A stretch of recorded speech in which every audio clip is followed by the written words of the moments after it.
straightforward. One of the things that happens, well, as you all know, chroming is very expensive these days. It's pretty obvious if it's good or not, but some of the things that happen with chrome is that if it's in a while, sometimes a nickel comes through, you have some nickel being exposed. It still looks good, but you can't judge that as the maximum score as you would with a car that was re-chromed a couple of months before. So you have to take off for nickel that's exposed, things like that, and pitting might exist, realizing how much it costs to get it fixed. But and glass, we don't have to worry too much about having plate glass, but everybody has a special glass now usually. And again, like it says, to be aware if you have any pot metal items that have been redone, because it's almost, like I said, it's almost impossible. Door sills, most of the work in the pre-war Packards are painted. Many times, that's what I found, most of them are not painted the way they should be painted. Basically, they have some, I'm using the right word, but what you do on some of these is to paint them with black and then rub it, and then you'll take the paint off of the upper portions of the sills and not where the paint should remain. When Tom talks about Tom talks about door sills, he's actually talking about this here. And you can see the black is done, and you can see a lot of times when the aluminum is, you polish it or you chrome plate it, that all that black doesn't go back in place again. So it's those are what you'll see on the 51 Packards, 52 Packards, 50. Every one of these cars has a door sill, and you'll see a lot of them with questions, especially 33 and 34 are chrome plated, right, Cal? Right. Not all of them are black all over. Some of them were Packards, and this one is black. The rest of it is too.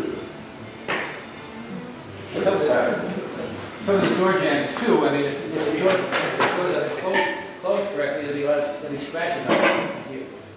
And then if you look at mine, the door wasn't closing right, so I had like little gouges where the door wasn't closing right.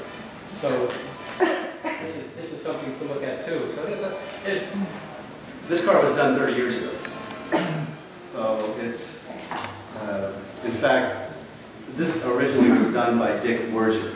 And Dick, worked his whole life, finished the car, and then as he finished it, somebody who was probably smarter whispered in his ear, and he turned around and says, "Sold."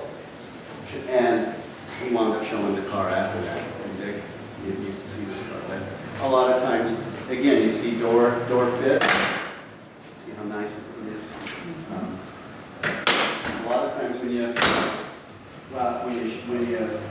usually you let the owner pretty much open his own door, his own hood, because he knows his car better. Right. And because if you do it, you don't know if you're pulling, turning, so you allow him to do it. If you're ever in that opportunity, typically you just close it, such as that. I have a question too.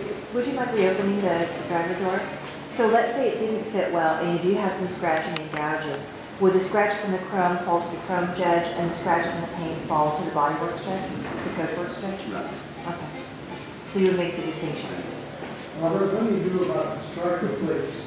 The way to close the door is to hold the handle down, close it without hitting it out. But how do you judge that?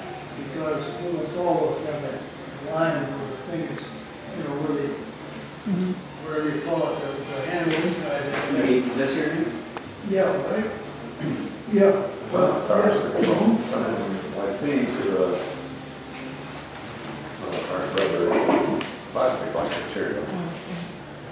Yeah, I'm talking about that. The chrome part, particularly in the lower part. Yeah, right there. Doesn't it hit into it? It has a little dovetail that it dovetails into. This is actually, it moves in and out. Sometimes, in a lot of cars, some of this stuff is just missing. Or if the door is sagging, this little pin that's chrome plated is all wore out because you have to pick it up, because these doors are made out of a wood frame. And a lot of times you get them, and you can see, like this has no movement, but a lot of times you'll see it move. So when you shut the door, it's all sagging, so you have to kind of pick it up. But again, it's, you know, the question is, what do you do? See this, how it rubs here on this little rubber piece? Now, is that a paint situation like Lydia's suggesting? Or whose responsibility does this become? And do you even knock off? Yeah, something like, if that was the only spot, I probably wouldn't knock any significant amount off, a fraction of a point possible. But no, basically, coach work. But you want to see how things fit, basically. Yeah. Because it's not the big fault. Right. Yeah, paint finish is really the outside of the car, isn't it? Pretty much, So yeah. you get into door jams, and that's, And it's more of a problem with the open cars because they're not as rigid as the sedan is like this. That's why you have doors up, you know. yeah. About keeping the car, its integrity, what it is, because at the end of the day, when it's done, guess what? The reason they're following you is because they want it right. And the reason that they want it right is because it protects their value.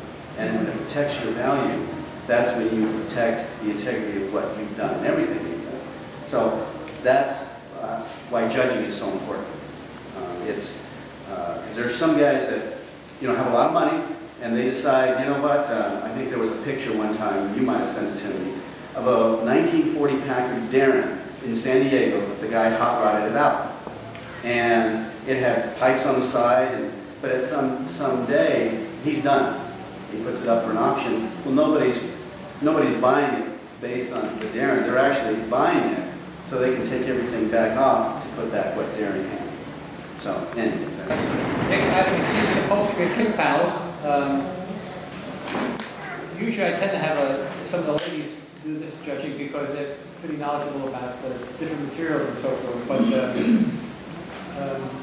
again, it's pretty straightforward. You have to realize that since we drive our cars, usually the driver's seat tends to get a little bit worn, not as tight as the rest of the car. But again, I'll be very lenient on something like that. Our main concern is the right type of material. Most, if not all, of the open cars are leather, and most of the closed cars are different fabrics. I'm not a fabric expert, but I know some people, many, like a lot of ladies know which is the right one, which isn't the right one. So again, read that category there. Again, cleanliness is very important.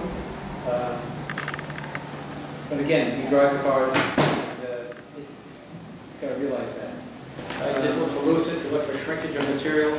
That happens with these cars over the years. And like I said, you judge the foot pedals with this category. Again, cleanliness is a big thing. And no floor mats, but No floor mats. Oh, we'll let you take the packet floor mat out before you judge. Okay. Chassis, again, we don't go into the cars. It should be cleaned out. The parts that are visible, it should be clean. Most cars in this neck of the woods do not require undercoating, but none of the pre-war cars were, except for a few later ones, had undercoating on. Exhaust systems, check those out when you start the engine. You can check the exhaust systems. I think the best investment for exhaust systems is to use a stainless steel. They last forever. you don't dock or replacing a regular steel with stainless, chrome steel, replacing stainless steel. Right. Yeah, you can't tell the difference really. I can't tell the difference. And they'll last forever. I mean, you could walk on it with I'll have to have you with the judge next time. I'm not going to check you for magnets. Thing eventually is steel gets a nice coating of rust on it over the year. With a stainless stud, it almost looks like stainless. Like brand new, right? It's dull, but it doesn't. Well, you could polish it. Rust around. Tom, I have a 2005 edition of this out in the car. They're pretty similar. Well, I think in that one it says undercoating is allowed from about 38. The cords, of course, came from the factory. But, I don't know, I guess you guys would know better, but